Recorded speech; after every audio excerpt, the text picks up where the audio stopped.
W Radio. Vamos a escucharnos. Así las cosas, Jalisco, con Diego Petersen, Augusto Chacón y Alejandro Sierra. David Pérez Rulfo, director de Corporativa de Fundaciones. ¿Cómo estás? Buenos días. Bien, gracias, Diego. Mucho gusto estar otra vez en tu programa. Augusto y Alejandro en la distancia, y por ahí también estoy a la orden. Aquí está Pati también con nosotros, acompañándonos esta mañana. David, y bueno, queremos platicar contigo porque hay una iniciativa de reforma a la ley del impuesto sobre la renta que obligaría a las OSCs a pagar impuestos. La primera pregunta, ¿las OSCs declaran impuestos? ¿A cuál es el régimen actual que tienen estas organizaciones de sociedad civil? A ver, las organizaciones de la sociedad civil donatarias autorizadas, según el propio SAT, a 2019 había 9,038, declaran en un título especial del impuesto sobre la renta que están exentas de pagar impuesto sobre la renta, dado que sus remanentes no son distribuibles, es decir, no existe lucro, y esos remanentes deberán ser utilizados en el mismo objeto social.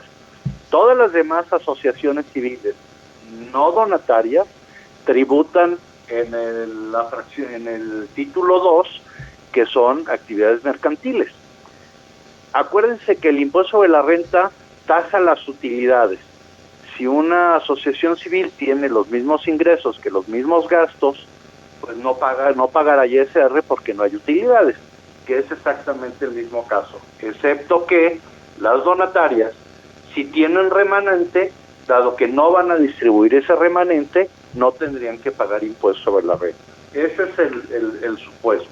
Ahora, la iniciativa que el 8 de septiembre se publica en la Gaceta Parlamentaria y que ya está aprobada en su totalidad en comisiones, que por cierto pues es mayoría de Morena, y al parecer hoy sube a pleno a votación, tiene 3 temas muy interesantes y graves para la viabilidad de las organizaciones de la sociedad.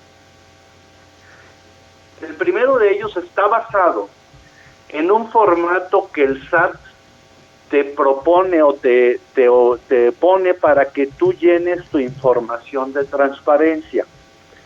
Este formato tiene 7 rubros de ingresos.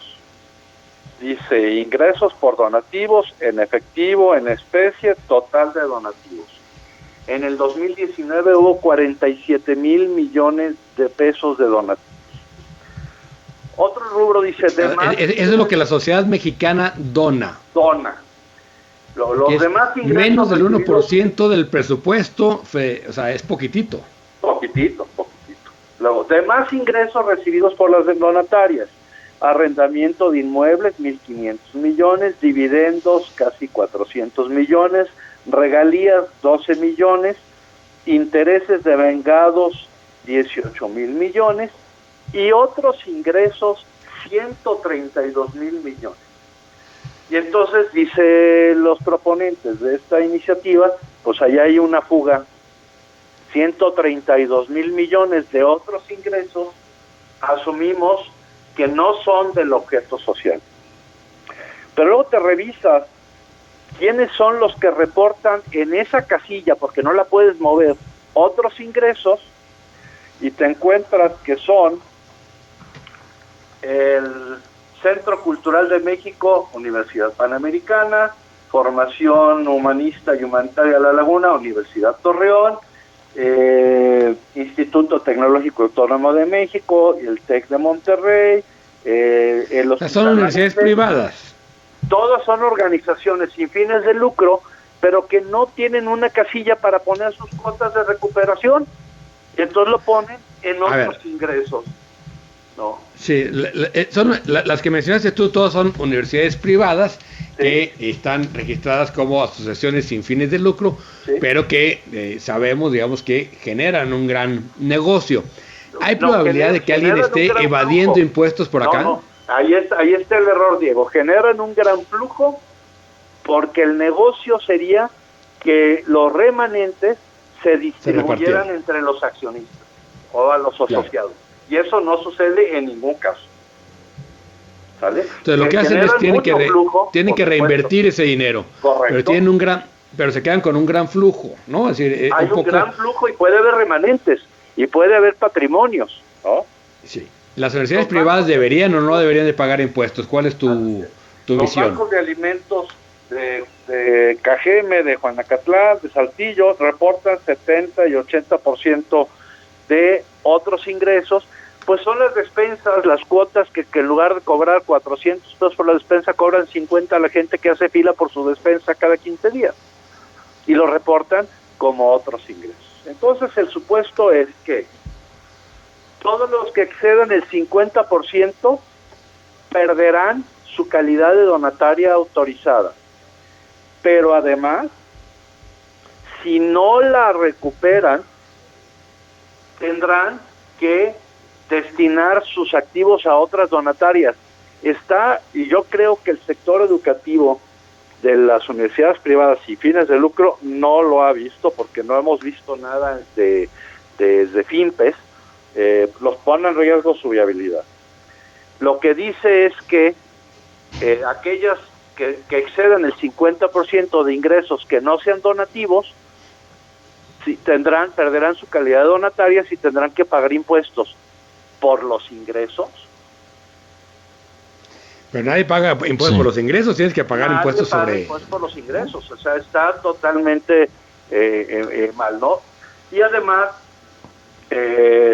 supone que habrá otros elementos que ellos están pensando, que están perdiendo dinero. Es una medida intentando ser recaudatoria, pero además te revoca la donataria autorizada, que siempre ha sido una espada de Damocles, porque en realidad es un incentivo fiscal para quien te dona, no es una ventaja o una ventaja operativa para los que somos autorizados a expedir recibos de donativos deducibles.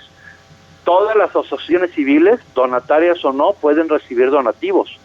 Lo único es que quien te lo da no lo puede deducir hasta el 7% de sus utilidades si tú no eres donataria autorizada. Hay otra iniciativa en este paquete que es también muy grave y atenta a la libertad de asociación consignada en el artículo 9 de nuestra Constitución. Esta dice: si por alguna de las 8 causales para revocación de la autorización de expedir recibos de donativo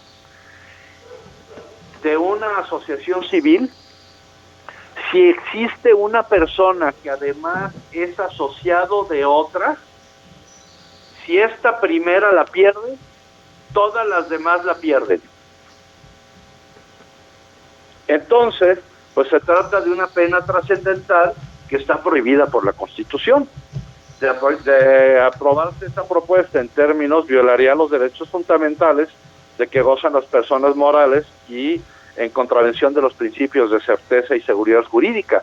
Imagínate, Diego, que si por un error administrativo, además está penando los errores administrativos, a ninguna empresa le impiden facturar y continuar con sus operaciones porque se le olvidó presentar una declaración, te multan y te fincan un crédito fiscal, pero no te cierran.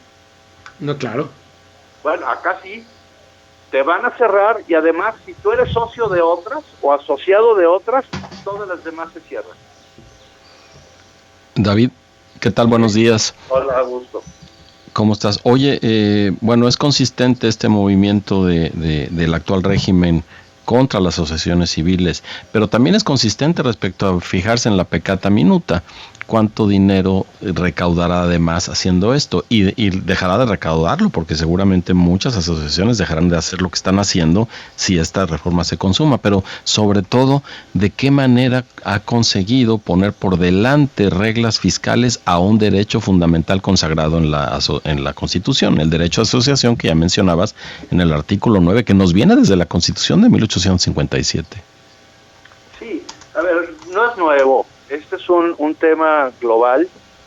Los países que tienen gobiernos de corte totalitario, populistas, pues las organizaciones de la sociedad civil no son bien vistas y les estorban.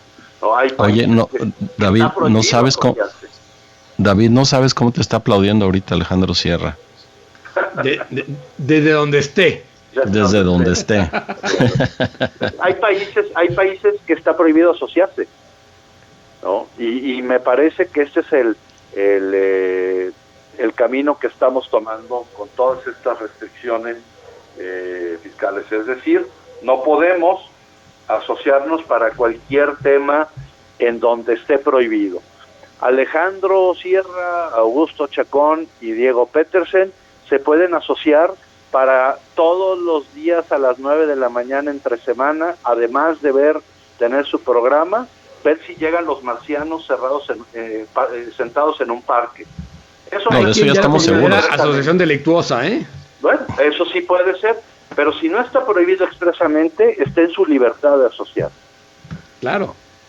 Perfecto, David, pues vamos a ver cómo evoluciona este tema, le vamos a dar seguimiento si no tienes inconveniente contigo, porque sí es un asunto muy delicado y que puede trastocar, digamos, la de por sí endeble estructura de las organizaciones y sociedad civil en México.